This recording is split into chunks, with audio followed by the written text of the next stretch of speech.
বাবু, যেখানে দুর্নীতির প্রসঙ্গ বারংবার উঠছে সেখানে দাঁড়িয়ে একদিকে আমরা দেখেছি কয়লা পাচার থেকে শুরু করে বালি পাচার প্রত্যেকটি নাম একেবারে প্রকাশ্যে, সেখানে দাঁড়িয়ে কোথাও কি দায় এড়ানো যায় না যে কেন্দ্রীয় তদন্তকারী সংস্থার আরো বেশি কঠোর হওয়া দরকার ছিল? আসলে ওরা কঠোরই না। আপনার কথা উত্তর দিতে গিয়ে যেটা আমি বলতে চাই যে ওরা অ্যাকচুয়ালি কঠোরই না, এটা একটা খেলা। খুব ভালো একটা প্রোপাগান্ডা চালানো হয় বিজেপি এবং টিএমসি দ্বারা। সেটা কি করে বোঝা যায়? আপনি একটা কথা বুঝুন, কেন্দ্রীয় সংস্থা একটা রেড চালাচ্ছে, সেখানে ওর কাছে সিআরপিএফ আছে, মমতা ব্যানার্জি ওখানে ঢুকে যাচ্ছেন, ঢুকে কাগজপত্র নিজের ইচ্ছা মতো। উনি কি করে জানতেন যে কোন সেলফে কোন কাগজ রাখা আছে?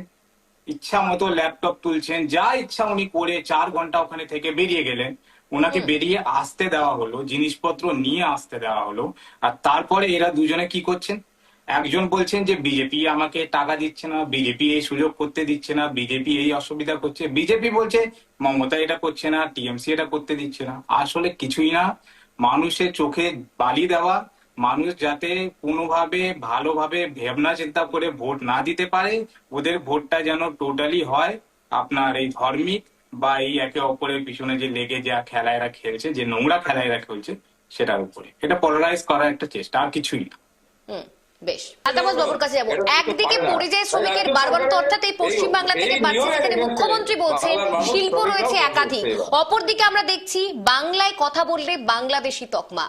আলতামাজ বাবু, দেখুন, এটা খুব সুন্দর একটা কথা। আমরা বলি না যে আদানি আর আম্বানি সরকারের দালাল বিজেপিকে, কেন বলি?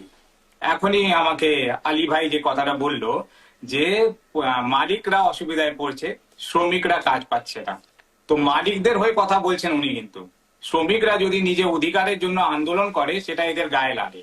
আর পরিযায়ী শ্রমিকের যে কথা এরা বলে, আমি আলী ভাইকে যে না আলী ভাই আমার কথা কমপ্লিট, না না না না একটা কথা কমপ্লিট, না আমার কথাটা কমপ্লিট হোক, আমার কথাটা কমপ্লিট হোক, আপনি উত্তর দিন। মানুষের কর্মসংস্থান দিয়েছে ভারতবর্ষে, বলতে পারেন টাটার আন্ডারে যারা কাজ করে কত লক্ষ শ্রমিক কাজ করে, ভাবতে পারেন?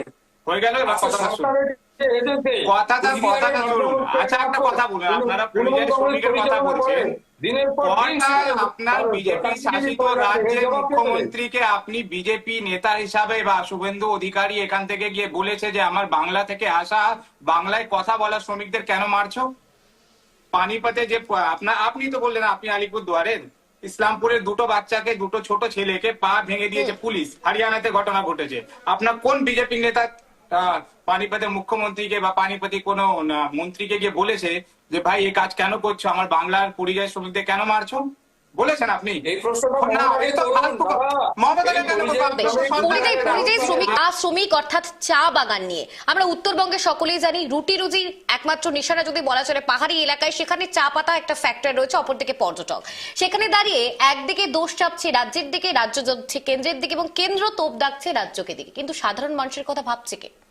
আলতাফ বাবু, দেখুন, একটা খুব ভালো জিনিস এনারা করলেন, মানে যারা পরীক্ষার্থী তারাই রিপোর্ট কার্ড দিচ্ছে। অভিষেক ব্যানার্জি নিজের রিপোর্ট কার্ড, বিজেপি নিজের রিপোর্ট কার্ড। রিপোর্ট কার্ড তো দেবো আমরা, জনতারা দেবে, যারা বিরোধী তারা দেবে। আর আমাদের হাতে যে রিপোর্ট কার্ড আছে সেটা কি আছে? কারাপশন পশ্চিমবঙ্গে 1 নম্বরে পৌঁছে গেছে। কার রাজ্যে? মমতার রাজ্যে। যদি বিজেপি সত্যিকারে চোর ধরতে এখানে ইডি কে পাঠায়, তাহলে কয়লা কাণ্ডে কটা ট্রাক ধরেছে, ক টন কয়লা পাচার হচ্ছিল, আর ইডি বা সিবিআই বা ওদের প্রশাসন গিয়ে ওই ট্রাককে আটকেছে? কোনো প্রমাণ নেই। মমতা ব্যানার্জি বলছেন যে আমার কাছে পেন ড্রাইভ আছে যেখান থেকে টাকা শুভেন্দু অধিকারী অমিত শাহকে পাঠাচ্ছে। তাহলে পেন ড্রাইভটা লুকিয়ে রাখছেন কেন? সবার সামনে আনুন, আমরাও তো দেখি যে চোর আছে, ধরা পড়বে। বিজেপি বলছে মমতাকে ধরবো। যে আপনার এতে শিক্ষক নিয়োগের যে কালীঘাটের কাকুর যে অডিও নিয়ে গেছিল, আদালত নিজে বলছে যদি অডিও রিপোর্ট কি এসছে দাও, যদি রিপোর্ট ঠিক থাকে তাহলে অভিষেককে জেলে নাও। কিন্তু কিছুই হচ্ছে না, শুধু একে ওপরের রিপোর্ট কার্ডকে। আমরা এদের রিপোর্ট কার্ডকে মানি না, কারণ এসব সব বোগাস। এরা নিজেরা কোনো কিছু করেনি, কোনো উন্নতি হয়নি। আমাদের রাজ্যের অবস্থা সব থেকে পিছিয়ে। পরিযায়ী শ্রমিক আমাদের এখানে অনেক বেড়ে গেছে। বিজেপি শাসিত রাজ্যে ওরা গিয়ে মার খাচ্ছে, ওরা এখানে ফেরত আসছে, কাজ করার অবস্থায় থাকছে না। আজকে অভিষেক ব্যানার্জি কালকে আর কি পরিযায়ী শ্রমিকদের সাথে বসে খাচ্ছিলেন, ওদের ব্যথা বেদনা জানতে চাইছিলেন। 11 বছর ধরে আপনি এর রাজ্যে আছেন, 15 বছর হতে যাচ্ছে, আপনি জানেন না আপনার এখানকার লোকেদের বাইরে গিয়ে কি অসুবিধার সম্মুখীন হতে হয়? আপনি কি করেছেন ওই অসুবিধাকে সলভ করার জন্য? বিমল দা এর উত্তর দিন তো। কি করেছেন যে পরিযায়ী শ্রমিকরা পশ্চিমবঙ্গ ছেড়ে বাইরে যাবে না? এর জন্য আপনি কি করেছেন? সোজা কথা, বেশি কথা বলে লাভ নেই। আর বিজেপি কি করেছে যে পরিযায়ী শ্রমিকরা এই রাজ্য থেকে বাইরে যাচ্ছে, বিশেষত বিজেপি শাসিত রাজ্যে যাচ্ছে, ওখানে যাতে তারা বাংলায় কথা বলার জন্য মার না খায়। একজন বাঙালি হিসাবে আলী হোসেন সাহেবের পার্টিকে উনি কি বলেছেন, কি করেছেন? আমাকে এই দুটো উত্তর দিন দুজনই। বেশ, আমি আলিমাস বাবুর কাছে। আলতামাস বাবু, যেখানে ভয়ঙ্কর এই শব্দগুলো আসছে, দুর্নীতি শব্দগুলো আসছে, সেখানে দাঁড়িয়ে সামনেই তো বিধানসভা নির্বাচন, প্রত্যেকটি রাজনৈতিক দলের ক্ষেত্রে এই একটাই কি এজেন্ডা? আপনার 1 মিনিট সময় শুরু, আলতামাস বাবু। এজেন্ডা থেকে মুখ সরানোর জন্যই এই একটা এজেন্ডাকে রাখা হচ্ছে। এজেন্ডা অনেক আছে, আরো ভালো ভালো লোকেদের দরকারের কাজের কথা নেই, শিক্ষার কথা নেই, স্বাস্থ্যের কথা নেই, শুধু ভাওতাবাজি। সেই এজেন্ডা থেকে যাতে মুখটাকে সরিয়েই ধর্মের রাজনীতিতে ঢোকানো যায়, তার জন্য সমস্ত কিছু।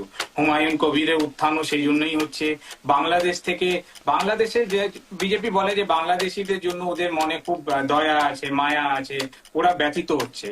কিন্তু আপনাকে একটা পরিসংখ্যান বলি, যে শেখ হাসিনা যখন ওখানকার প্রধানমন্ত্রী ছিলেন, তখন জুলাই 2023 থেকে নিয়ে জুন 2024 পর্যন্ত 1000টার বেশি রিপোর্টেড ইনসিডেন্ট আছে যেখানে হিন্দুদের উপরে অত্যাচার হয়েছে। বিজেপি আর তখন জাগেনি কেন? তখন কারণ বাংলায় তখন ইলেকশন আসে। এই জন্যই ওদের হিন্দু দরদ যতটাই বেড়েছে সেটা এখন বাড়ছে। এখন ওদের সমস্যা দেখতে পাচ্ছে যে হ্যাঁ এই সমস্যা হচ্ছে। আর এক জায়গায় যে মমতা ব্যানার্জি প্রবলেমটা হয়ে যাচ্ছে, যেহেতু কিছু ঘটনা, উনি আগে বললেন যে ওয়াকফ আইনকে মানবো না, পরে ওনাকে মাথা নত করে মানতে হচ্ছে।